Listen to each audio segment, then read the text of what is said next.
incomparably profound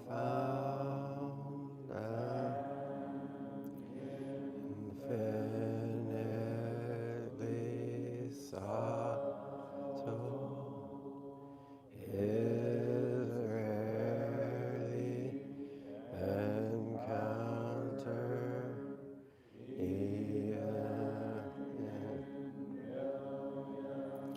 of ages. Now we see it, hear it, receive it, and train it. May we completely realize the Tathagata true meaning. I have to pretend like there isn't this big protuberance in front of my face. I'm going to block it out. Good morning, everyone. Well, here we are. We did it. We climbed up to the very top of that 100-foot pole. We are on the last day of our Shuso Hosen urban session, last day of our residential retreat, and the last day of our Summer Ongo 2025. I think it's been a very powerful retreat. A lot of depth and a lot of intimacy, and it's very apparent to me. I can hear it in your chanting right now. And I can see it in all of your beautiful faces.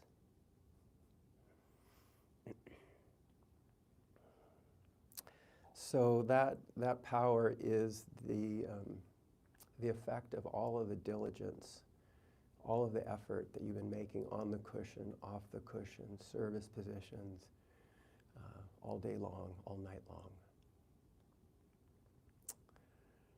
So, yeah, this is how it works. We've had the guidance of our two study texts during this retreat. And I want to say hello to those who are online or listening. I hope you've had a chance to participate in Ongo yourselves and maybe also work with the study texts. I'm very happy that we were working with the Heart Sutra again. I went back and checked. We've only used it twice before. Once was in 2004, 2005, when Yugetsu was Shuso. And that's exactly when Enkyo Roshi wrote those talks that we've been reading this week. So the Heart Sutra is really the most important, the fundamental teaching in all of the Buddhism that we've received. We chant it every day in service. It's at the heart of all the koan literature, simply and in a lived way during this time. And with it, to have Enkyo Roshi's marvelous commentaries has been delightful. To go back to them, to reread them. I've heard from many of you that you've enjoyed it. I appreciated that Fusho Sensei acknowledged Howard. Howard Thoresen edited that book, and we would not be having this experience that we're having if it weren't for Howard. If that book had gone to a regular publisher, they would have flattened it out. They would have gotten rid of all of the spontaneous asides and the digressions, and thank God that Howard didn't do that, because it's so full of Roshi. It's so alive. Her humor, her open-heartedness. So it's like almost the same thing as hearing her. All the texture, so all the life. So that's been a wonderful thing. And then we've had these wonderful talks throughout the week from Fusho Sensei, from Jisei, from Muke, Bokashu Sensei, Tokyu Sensei, Ryotan Roshi. All of them with so much insight and so much heart, drawing from their long experience. So I just felt really fortunate to be a part of this community. With every one of those talks, I felt proud and happy to be a part of this community, that we are sharing this kind of conversation together. And I guess the point that I've been focusing on this week in the study text is the teaching that seeing the emptiness of things can give us freedom. How is that? How does that work? Does that make sense? Is that true?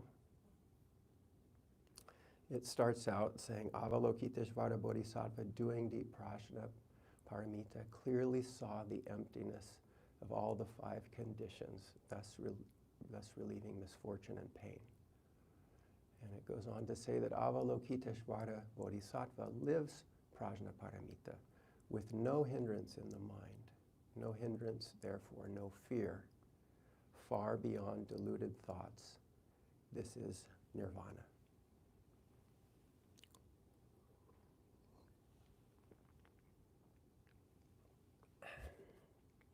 Nirvana means something like freedom from suffering, release from our deluded samsaric existence, freedom. And it says that Avalokiteshvara does this by seeing the emptiness of everything. So obviously it's impossible to capture emptiness in a phrase that is the exact opposite of everything the Heart Sutra is talking about. But that's what we're going to do here for a moment.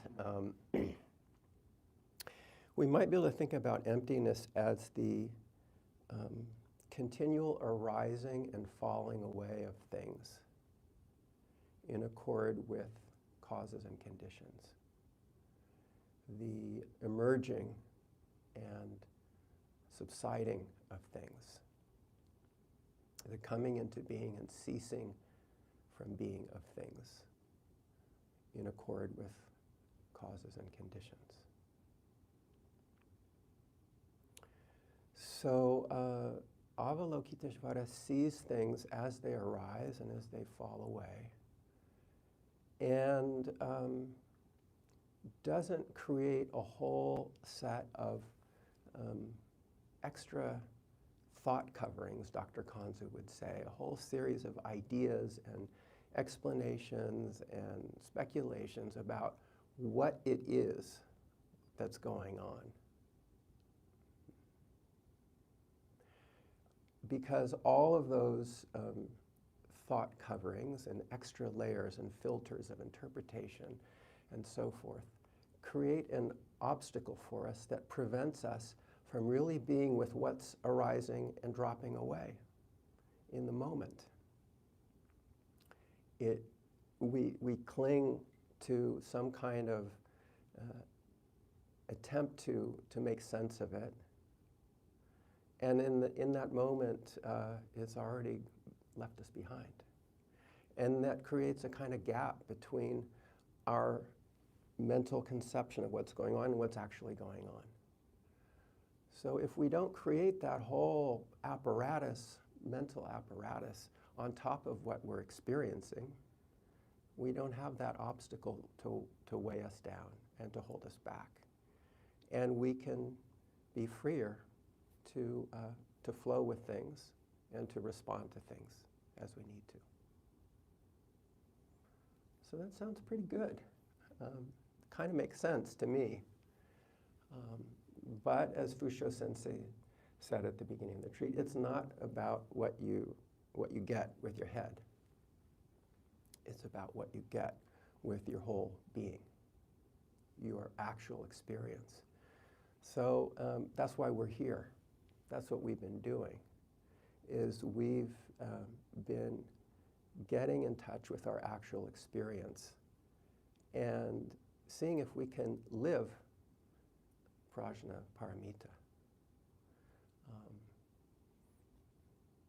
Not copying the Heart Sutra, but just doing this work of seeing the sensations in our body arising and dropping away, and seeing the feelings in our heart arising and subsiding, and seeing our thoughts coming and going again and again. This is what we've been doing. And it's hard work, and we all know it takes days to settle in, and even after days of settling in, we stumble and fall and then have to pick ourselves up again over and over again, constantly. It's hard work. But you've been doing it, and that is completely apparent to me. I can feel it in the room, and I can see it in you. You've actually been able to do this. It's a remarkable thing. And a natural thing if you sit around for days doing this.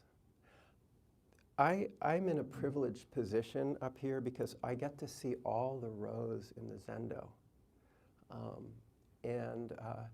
It's actually quite awesome to look up and see 50 people sitting quietly, sitting still, and just trying to pay attention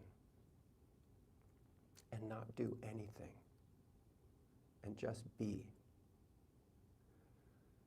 It's impressive, it's awesome, it's also a little strange. I mean, you've all paid good money to interrupt your lives and come up to the wilds of Connecticut and then sit here for hours every day doing nothing and just being. But it's changed you. Everyone here is different now from when they walked in the door. So you've been able to do this work, and I think that even if only for moments, we have been able to live what the Heart Sutra is talking about. So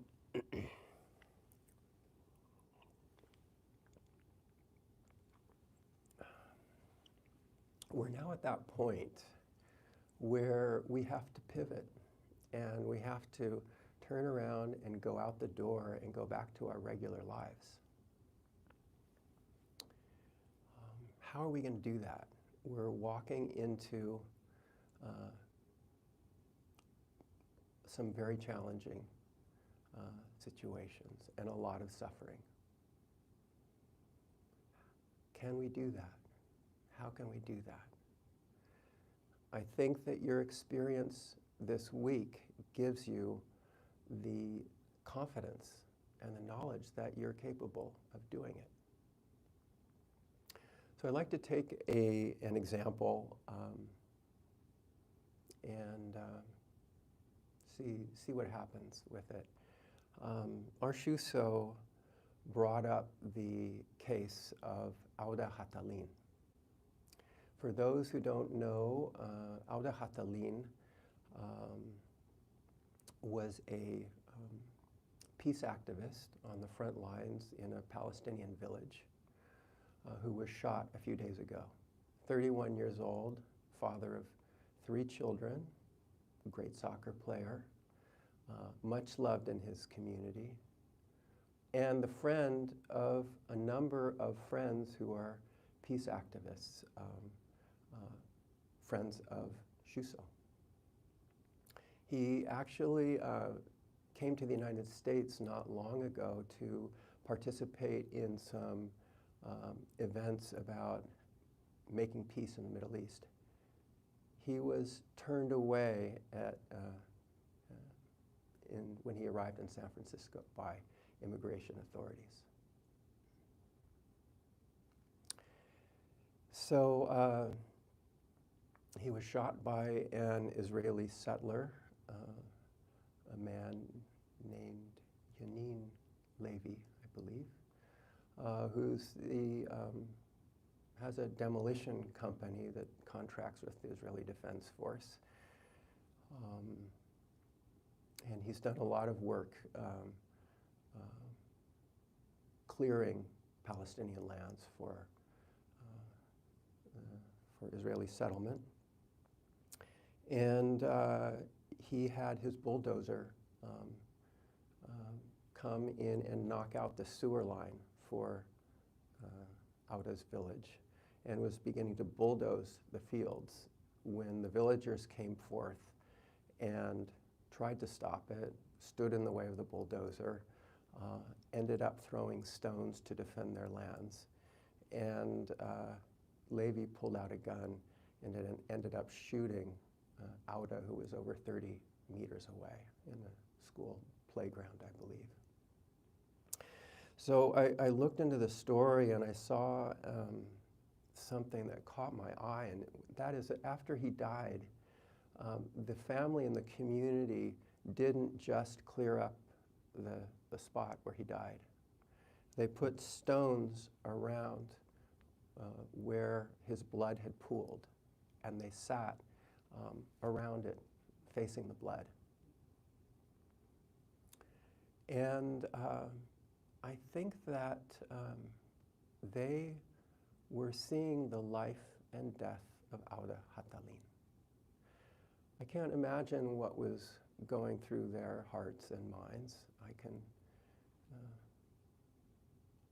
imagine shock or numbness or rage and hatred or despair, hopelessness, distress, grief and sorrow, obviously. But I can also imagine that their grief and sorrow would have been so great that they were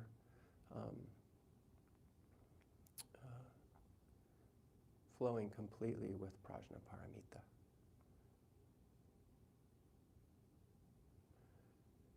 Can we see the life and death of Auda Hatalin?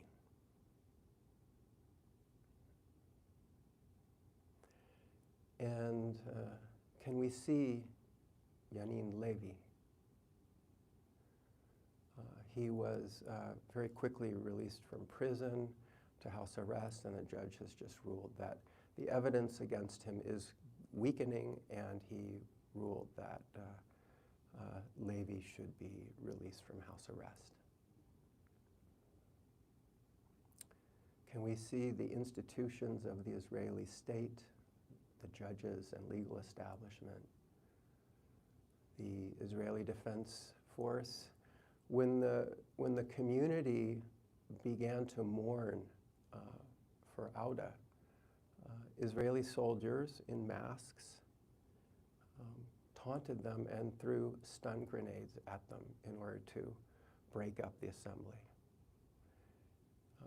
The army is not releasing the body unless the family agrees to a series of conditions, one of which is that they will not set up a mourning tent in the village. And they don't allow cemeteries for Palestinians or even a headstone for Auda.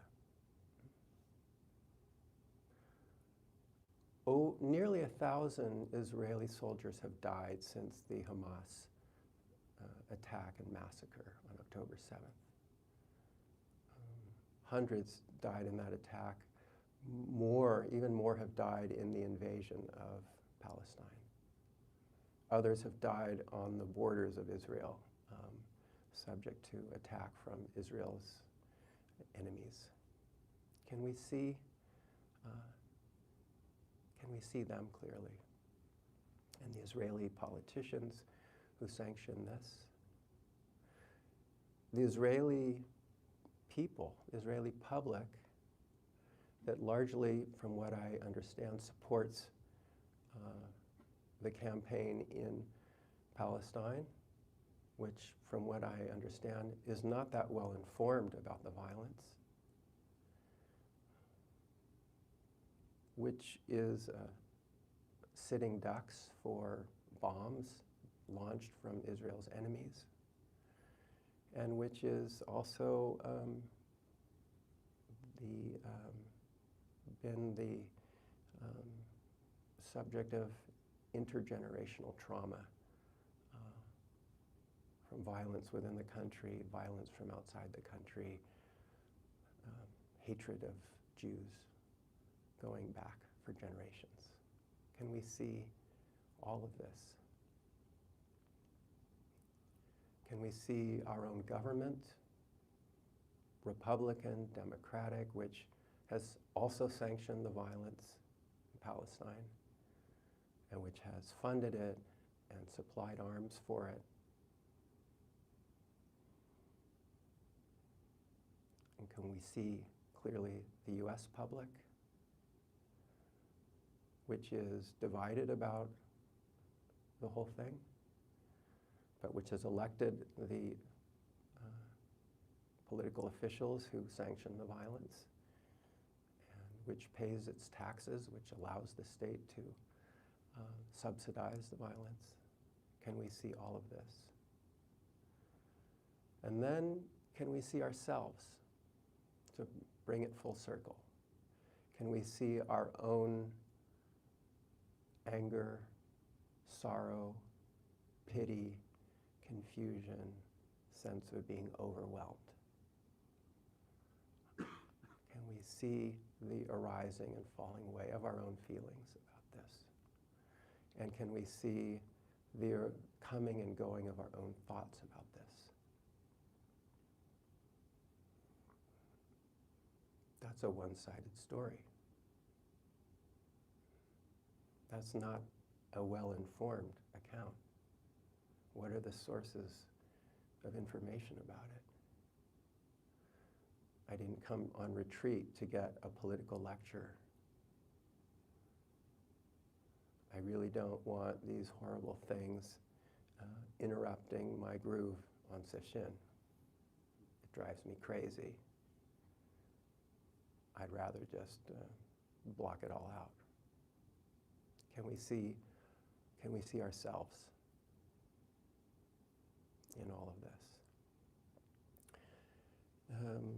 Bernie Glassman refers to this circle as the infinite circle which leaves nothing out and which has no inside and no outside.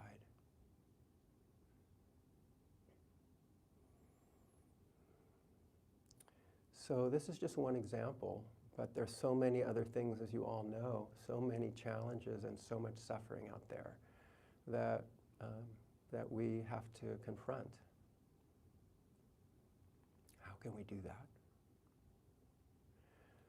Well, I think that we have the ability to do that, and we've demonstrated it this week with the work that we've done. We have to be really careful, really see what's happening, what's arising, unfolding, and fading away, and be really careful about that whole set of ideas, judgments, explanations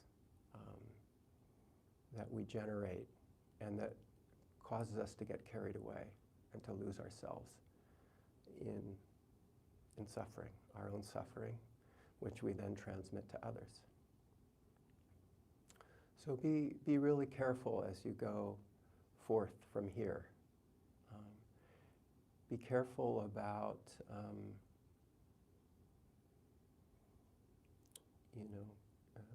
going on a rant or a harangue or just that kind of conversation that drags you down and drags everybody else down.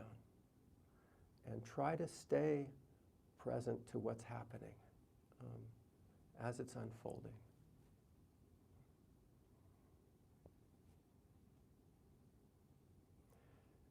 So there are a couple of weird things about the Heart Sutra. One is that it ends up with a mantra. It's really like a dharani, not a sutra. That's not supposed to happen in a sutra. No one's talked about that. We could talk about that. But the other thing is the one that Ryotan Roshi brought up. A sutra should be a discourse of the Buddha. And we don't get that here. And not only that, but in a teaching about emptiness, we're not, the featured figure is not Manjusri Bodhisattva, the Bodhisattva of wisdom. This is a wisdom sutra. It's Avalokiteshvara, the Bodhisattva of compassion. Avalokiteshvara literally means the one who sees the suffering of the world. The one who sees the cries of the world, I think, literally. And as Ryotan Roshi said, Avalokiteshvara in the iconography has all of these arms and hands, and in all of the hands, on the palm, there's an eye. All of these eyes perceiving the suffering of the world. And with all of these arms and hands, also has many, many tools and implements to try to address that suffering. So I think Avalokiteshvara's presence here is important because it shows that there's really no separation between wisdom and compassion. That when we see things clearly, we will respond compassionately and naturally, as Ryotan Roshi said.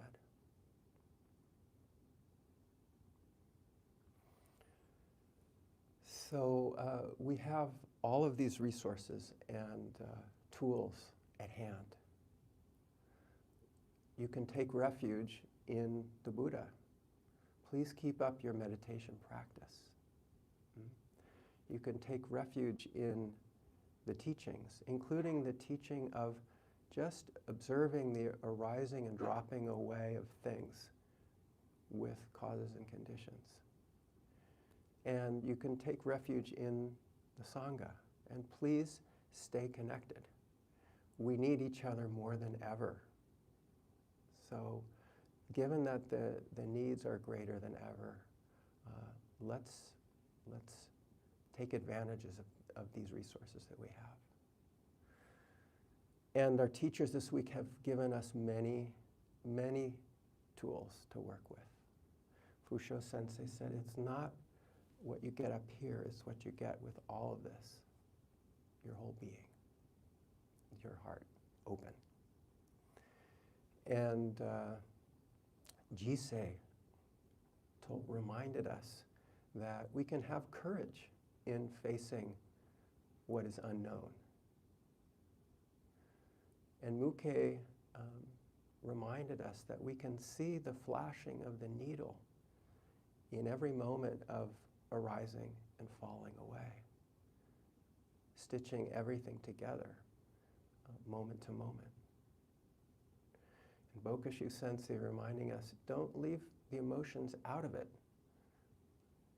The emotions can pour forth with the pure flow of prajnaparamita and create no obstructions. And Tokiyu Sensei reminded us to have confidence in ourselves, all of ourselves, because we can receive and respond to the circumstances before us. And Ryotan Roshi reminded us that it actually happens very naturally. So as you go forth from here, We all have really important work to do. And it's also completely natural how we can respond. So, thank you and good luck to all of us.